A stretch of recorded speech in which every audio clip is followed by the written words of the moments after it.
They say some doors should never be opened, but when Beyoncé's team invites you to a private penthouse performance, you don't ask questions. You show up. I thought I was about to make the biggest career leap of my life. Instead, I walked into something I was never meant to survive. You don't expect your life to change because of a phone call. Not when you've spent years chasing gigs that paid in drink tickets and exposure. But this one was different. My ringtone hadn't even finished before I picked up, like some part of me already knew it was the call I'd been waiting on since I was 16. The voice on the other end didn't ask how I was or waste time with pleasantries. It felt prepared, like this conversation had already happened in some back room without me. When they said Beyoncé had personally listened to my track, I almost laughed. Not because I didn't believe it, but because believing it made my chest ache. Like hope had been sitting in there, growing quietly, waiting for permission. I paced my entire apartment as they spoke, tripping over chords, knocking over an old MIDI keyboard that hadn't worked since last fall. This was real. The voice said they'd be handling everything: transport, wardrobe, press silence. That last bit struck me as odd, but I was too high off adrenaline to question it. I said yes. Of course, I said yes. 5 minutes later, a courier was at my door. No company name, no badge, just a nod and a black envelope so matte it looked like it absorbed light. Inside wasn't a plane ticket, or an NDA, or even a pass to the event. It was a card. Metal, black, cool to the touch. No name, no chip, no barcode. Just the Rock Nation symbol engraved like a seal. The thing about holding power is you can feel it. This wasn't a gift. It was a key. The card was heavy in my hand, like it knew things about me I hadn't said out loud. My phone buzzed again, and this time the voice was softer, slower, almost like a dare. Go get something nice. You only get one first impression. I asked how much I was allowed to spend. The silence stretched a second too long. Then came the answer. Whatever you want. The line went dead, and my stomach twisted. Not in fear, but recognition. That phrase wasn't generous. It was absolute. The car that picked me up was blacked out and silent. The driver wore gloves. He didn't check my name, didn't offer me water or directions. Just one glance in the mirror, then the slow shift of gears. No music, no small talk. Just the hum of the engine and the city sliding by like it was trying to avoid eye contact. We stopped outside a storefront I'd never noticed before, even though I must have walked past it 100 times. There was no sign, no price tags in the windows. The glass shimmered faintly, like it was hiding something. Inside, it was colder than it should have been. The air smelled like tobacco, old paper, and money. Real money. The kind that moves without making a sound. A woman appeared like she'd been waiting for me all day. Tall, angular, in a black suit that fit so perfectly it looked like skin. She didn't ask my name either. Her eyes went straight to the Rock Nation card in my hand. When I held it out, her lips curled into something between a smile and a smirk. This way. She led me through the store like I was a painting being curated. Everything I passed was beautiful but clinical. Sharp lines, deep colors, mirrors that didn't just reflect, they dissected. I tried to joke. Something about how I'd never been in a place where the clothes looked like they judged you first. She didn't laugh. In the private fitting room, the lights were dimmer. Not soft, intentional, like stage lighting. I was given no instructions, just handed outfit after outfit. Silks that slithered when they moved, jackets that tightened around the shoulders like armor. A deep crimson blazer was the one I chose in the end. It fit too well, like it had been waiting for me, not the other way around. When I caught my reflection again, something was off. Not my clothes, me. My smile looked unnatural, stretched. My pupils felt too small. I blinked, shook it off, but the mirror didn't forget. As I walked back out, the stylist typed something into a sleek black tablet.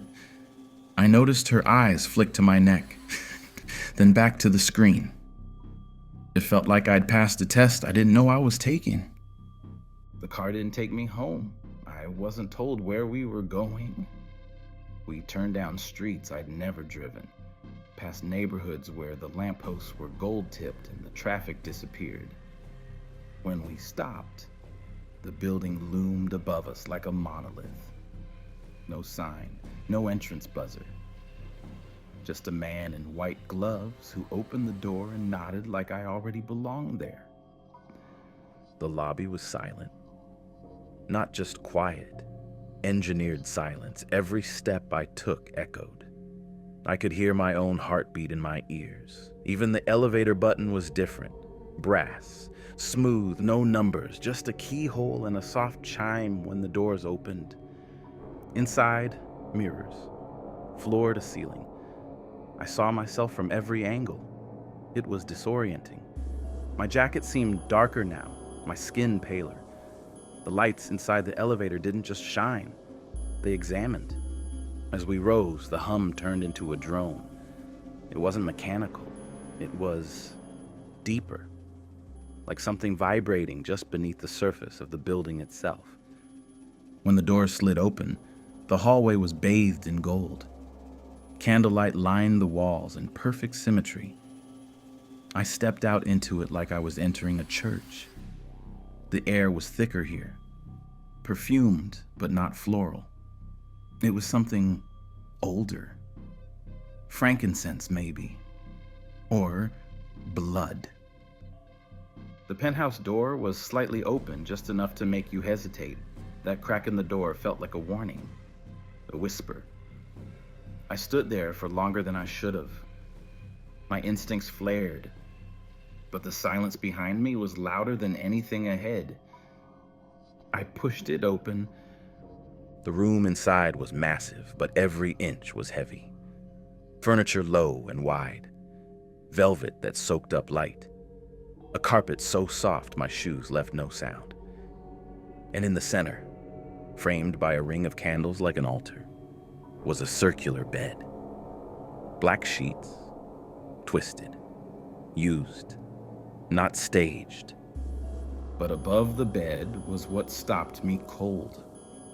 A golden microphone, hanging by a thick cord from the ceiling, swaying gently. The metal shined like it was wet.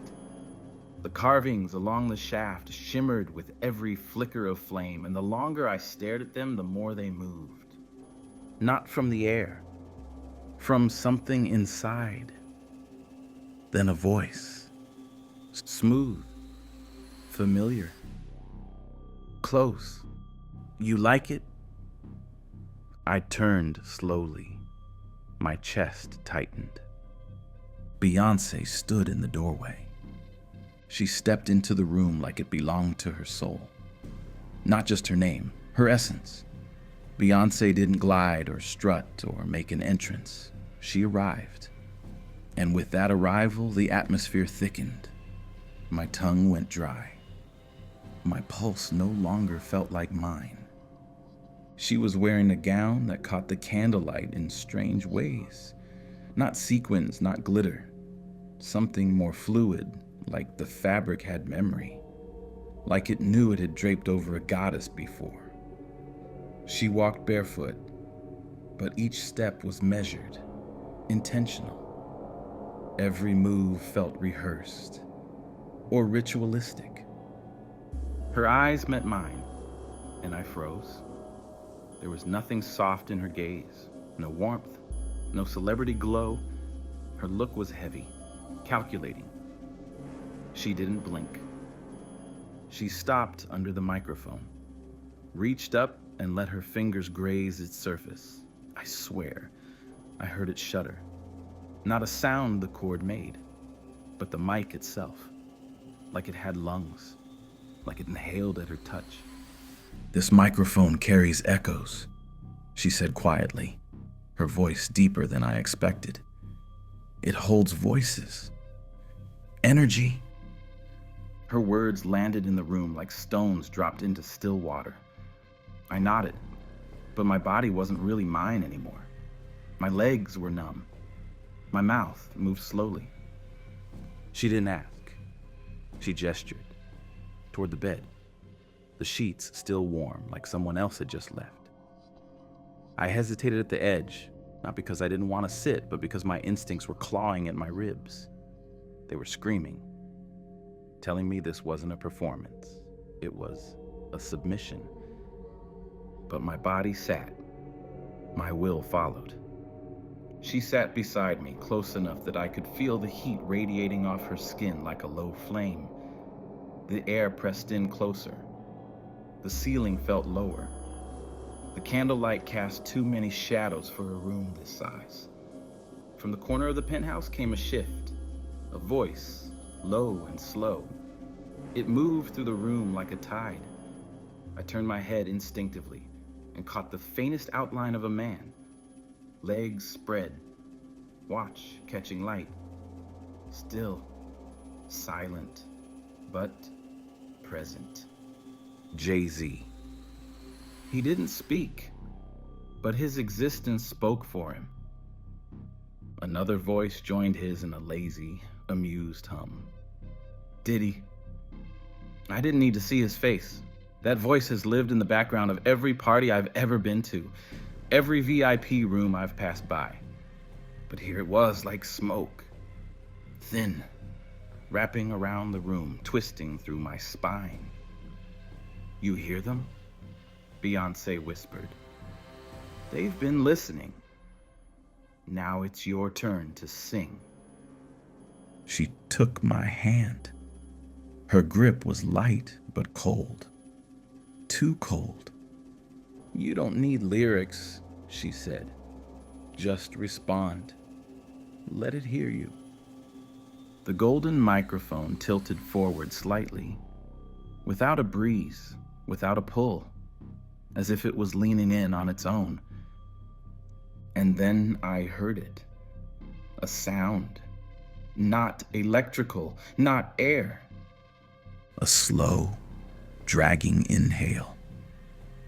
Wet. Like something was waking up. I don't remember blacking out. Only waking up somewhere else. Somewhere smaller, less grand. No candles here. Just overhead lights. Dim. Yellowed. The kind of bulbs that flicker every few seconds just to remind you you're trapped. There were 9 of us. All strangers. All silent. The furniture was designer, but not comfortable. The walls were padded, but not soft. It was a place built to watch you, not to hold you. The room had the faint scent of skin and metal, fresh sweat and old instructions. No one spoke, because no one knew if they were allowed to. A man in a dark suit entered like he'd done it 1,000 times. No clipboard, no gun. He didn't need one. His confidence was the threat. "Sit where you're told," he said. "Speak only when asked." We did. He left without locking the door. That part terrified me more than if he had. Then came the tray. Silver, clean, holding 3 envelopes, 2 small glass vials filled with something thick and clear, and a knife. Not a dramatic one, not serrated, just plain, clean and sharp. Like it had never been used, but had always wanted to be. The man reappeared. Choose an envelope. Read it. Obey it. My envelope was light. It felt like it had been sealed for years. Inside, one card. Choose a person in this room. Cut their palm. Deliver the blood. I looked up. Everyone else was already reading. One guy undressed calmly. Another drank from a vial like it was water. A third was kneeling, head down, waiting for a command. No one objected, not even the ones being used. I stood up and walked over to a man about my age. Didn't speak, just took his hand.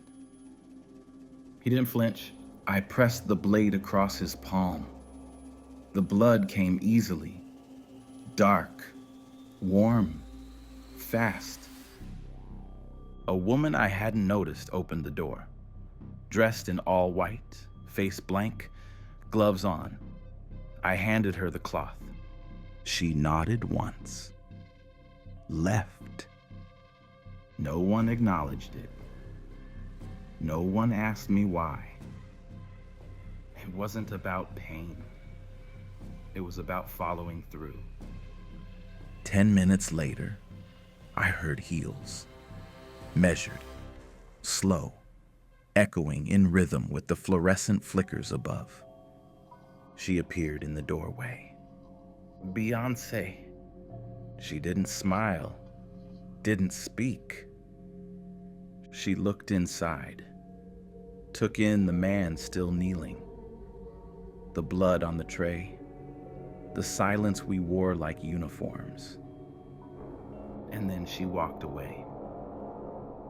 They don't give you directions in that place, just hallways, some lit, some pulsing red, some pulsing with something else. You're supposed to know where to go, or guess wrong. I wandered for what felt like hours, but it might have been minutes. Time dissolved the moment I entered that penthouse. The air in the house didn't just move, it pushed. Like it was trying to herd you somewhere without touching you. I passed 3 men coming from a room down the hall. One wiped his mouth. The other 2 walked like they had left something behind and didn't care to retrieve it. The door they exited was open.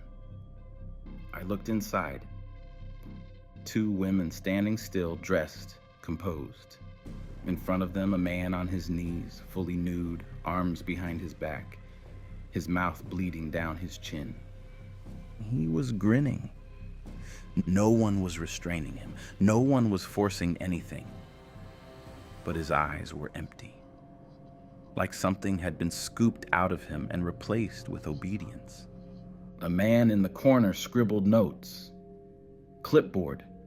Headphones. No expression. Like a lab tech collecting data. I moved on, trying to hold down whatever was twisting inside me. The next room was dimmer. A circle of people sat silently while a woman danced in the center. She wasn't performing. Her limbs twitched, like a puppet without strings. Her body didn't respond to rhythm, just impulse. She stumbled. A man reached out and slapped her thigh. She didn't react, or couldn't.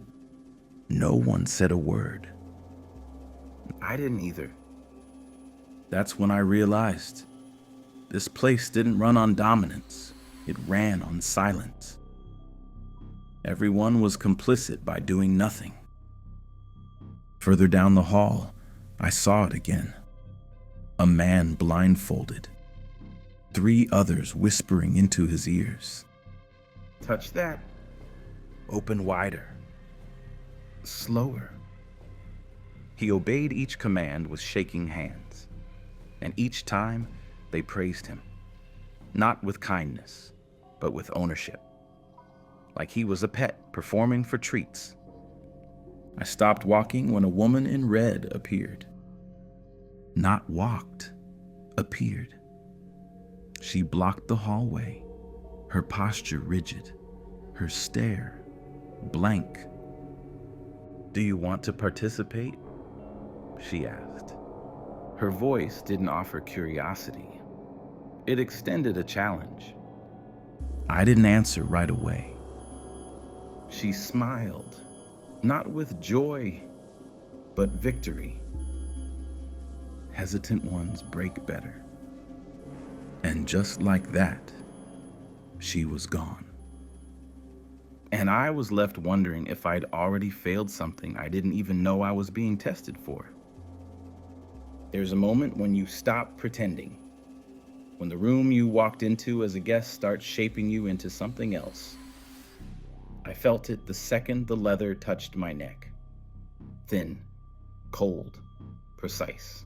A collar, fastened around me by someone I didn't know, in front of a crowd that didn't blink.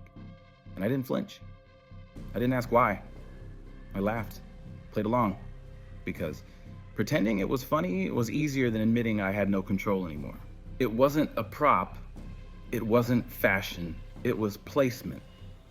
The moment that drew a line between who I was before and what they were molding me into now.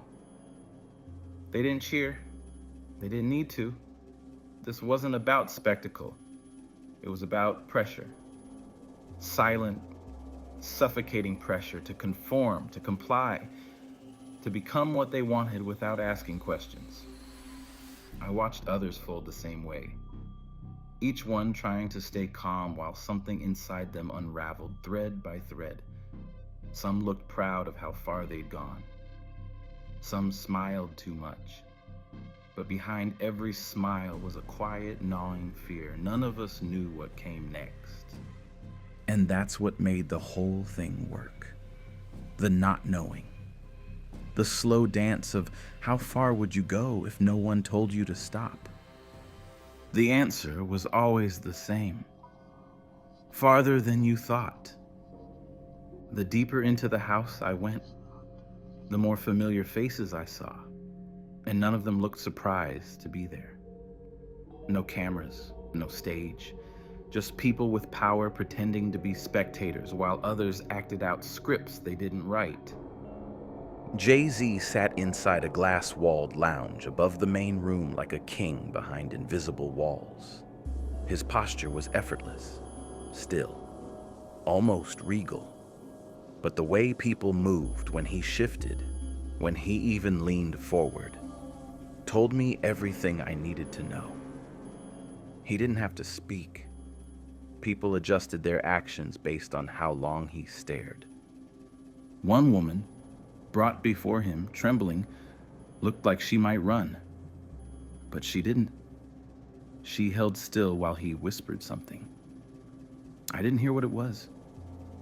She nodded and walked off, body rigid, head down. The whole time, no one intervened. No one offered her a choice. That wasn't what this place was about. I spotted Justin Bieber near the back. Not in the thick of it, not trying to blend in either. He wasn't part of the show, but he wasn't above it. He didn't speak, barely blinked. He moved like someone running off muscle memory, trained long ago and never allowed to forget.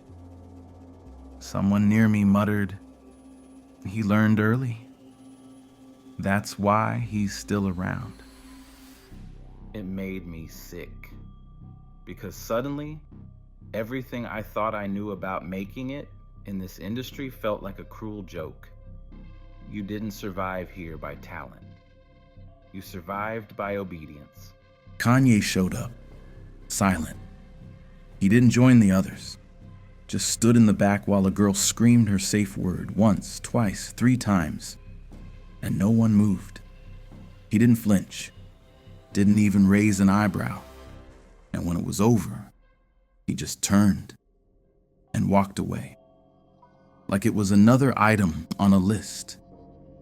And then there was Beyoncé. She didn't need to hover over anyone. Her presence alone changed the energy in every room she stepped into. Her expression never cracked. Not even when things turned brutal. Not even when someone cried. In fact, those moments made her lean in closer. I saw her whisper something to a trembling girl. The girl stopped shaking, just went quiet. The look in her eyes dulled like a light being switched off. Whatever Beyoncé said, it worked. And I knew in that moment she didn't just know what was happening in that house. She curated it.